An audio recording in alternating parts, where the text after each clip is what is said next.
ಬನ್ನಿ ಇವತ್ತಿನ ವಿಡಿಯೋದಲ್ಲಿ ಟಾಟಾ ಇಂಟ್ರಾ ಇವಿ ಈ ಗಾಡಿಯ ಕುರಿತಾದ ಮಾಹಿತಿಗಳನ್ನ ತಗೊಂಡು ನಿಮ್ಮ ಬಿಸ್ನೆಸ್ಗೆ ಯಾವ ತರ ಈ ಗಾಡಿ ಸೂಟ್ ಆಗುತ್ತೆ ಅಂತ.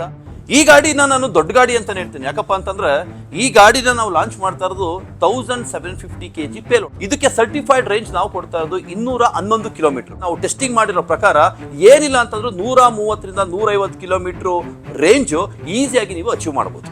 ಇಂಟರ್ ಸಿಟಿ ಅಪ್ಲಿಕೇಶನ್ಗೆ ಇಂಟ್ರಾ ಇವಿ ಗಾಡಿಗಳು ಏಳ್ ಮಾಡಿಸಿದ್ವಿ. ಪ್ಯಾರಾಬೋಲಿಕ್ ಲೀವ್ ಸ್ಪ್ರಿಂಗ್ ಸಸ್ಪೆನ್ಷನ್ ಮುಂದೆ 4 ಪ್ಯಾರಾಬೋಲಿಕ್ ಲೀವ್ ಸ್ಪ್ರಿಂಗ್ ಸಸ್ಪೆನ್ಷನ್ 4 ಹಿಂಭಾಗ ಕೊಟ್ಟಿದ್ದೀವಿ. ಈ AC ಇಂಡಕ್ಷನ್ ಮೋಟರ್ ಬಂದು 97 HP ಕೆಪಾಸಿಟಿ ಇರುತ್ತೆ, ಅಂದ್ರೆ 97 HP ಪವರ್ ಗಾಡಿ. ಇದು 230 Nm ಟಾರ್ಕ್ ಇರುತ್ತೆ.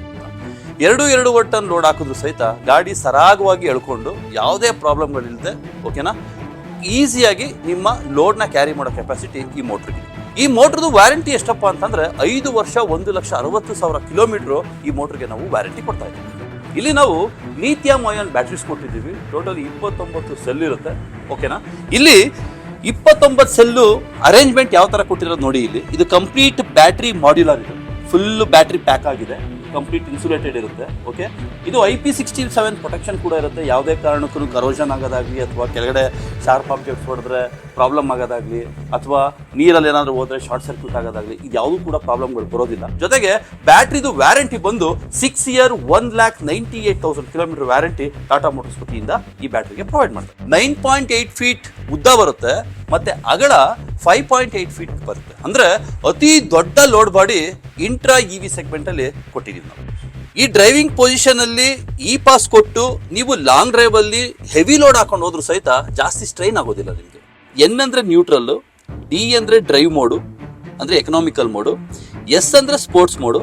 ಸ್ಪೋರ್ಟ್ಸ್ ಮೋಡಲ್ಲಿ ಏನಾಗುತ್ತೆ ಅಂದ್ರೆ ನಿಮ್ದು ಸ್ಪೀಡ್ ವೆಹಿಕಲ್ ಜಾಸ್ತಿ ಇರುತ್ತೆ. ಇಲ್ಲಿ R ಅಂತ ಇದೆ, R is nothing but reverse mode. EV ವೆಹಿಕಲ್ಗಳಲ್ಲಿ ಸರ್ವಿಸ್ ಬಹಳ ಈಸಿ, ಸಸ್ತಾ ಮೇ ಸಸ್ತಾ. ಯಾಕೆ ಗೊತ್ತಾ, ಈ ವೆಹಿಕಲ್ ಅಲ್ಲಿ ಬರೋದು ಬರೀ 6 ಮೂವಿಂಗ್ ಪಾರ್ಟ್ಸ್. 6 ಮೂವಿಂಗ್ ಪಾರ್ಟ್ಸ್ ಅಂದ್ರೆ 4 ಚಕ್ರ, ಒಂದು ಮೋಟ್ರು, ಒಂದು ಸ್ಟೇರಿಂಗ್. ನಾನು ಸರ್ವಿಸ್ ಇಂಟರ್ವಲ್ ಕೂಡ ಈಗಲೇ ಹೇಳ್ಬಿಡ್ತೀನಿ. ಫಸ್ಟ್ ಸರ್ವಿಸ್ 2,500 ಕಿಲೋಮೀಟರ್ ಅಥವಾ 3 ತಿಂಗಳಿರುತ್ತೆ. ಸೆಕೆಂಡ್ ಸರ್ವಿಸು 10,000 ಕಿಲೋಮೀಟರ್ ಅಥವಾ 6 ತಿಂಗಳಿರುತ್ತೆ. ಮೂರನೇ ಸರ್ವಿಸು 20,000 ಕಿಲೋಮೀಟರ್ ಅಥವಾ 1 ವರ್ಷ ಇರುತ್ತೆ. CCS2 ಚಾರ್ಜಿಂಗ್ ಮತ್ತು 3.3 ಕಿಲೋವ್ಯಾಟ್ ಚಾರ್ಜಿಂಗ್ ಏನು ಕೊಟ್ಟಿದ್ದೀವಲ್ವ, ಈಸಿಯಾಗಿ ಚಾರ್ಜ್ ಮಾಡ್ಬೋದು. ಸಪೋಸ್ ಚಾರ್ಜಿಂಗ್ ಕಂಪ್ಲೀಟ್ ಆಗೋಯ್ತು, ಓವರ್ ಚಾರ್ಜ್ ಆಗೋಯ್ತು, ಓವರ್ ಚಾರ್ಜ್ ಆದಾಗ ಯಾವುದೇ ಅನುಮಾನಗಳು ಬೇಡ. ಏನಪ್ಪ ಜಾಸ್ತಿ ಚಾರ್ಜ್ ಆಗಿದೆ, ಚಾರ್ಜ್ ಆದಮೇಲೆ ಬ್ಯಾಟ್ರಿ ಏನಾದರೂ ಹಾಳಾಗುತ್ತಾ, ಆ ಥರ ಏನೂ ಪ್ರಾಬ್ಲಮ್ ಇಲ್ಲ. ಆಟೋ ಕಟ್ ಆಫ್ ಸ್ವಿಚ್ ಇರುತ್ತೆ. ಕಂಪ್ಲೀಟ್ 100% ಚಾರ್ಜ್ ಆದಮೇಲೆ 100% ಆಟೋಮೆಟಿಕ್ ಆಗಿ ತನಗೆ ತಾನು ಏನಾಗುತ್ತೆ ಬ್ಯಾಟ್ರಿ ಚಾರ್ಜ್ ಆಗೋದು ಅಲ್ಲಿಗೆ ಡಿಸ್ಕನೆಕ್ಟ್ ಆಗುತ್ತೆ. ಯಾವುದೇ ರೀತಿಯಾದ ಪ್ರಾಬ್ಲಮ್ಗಳು ಕೂಡ ಆಗೋದಿಲ್ಲ.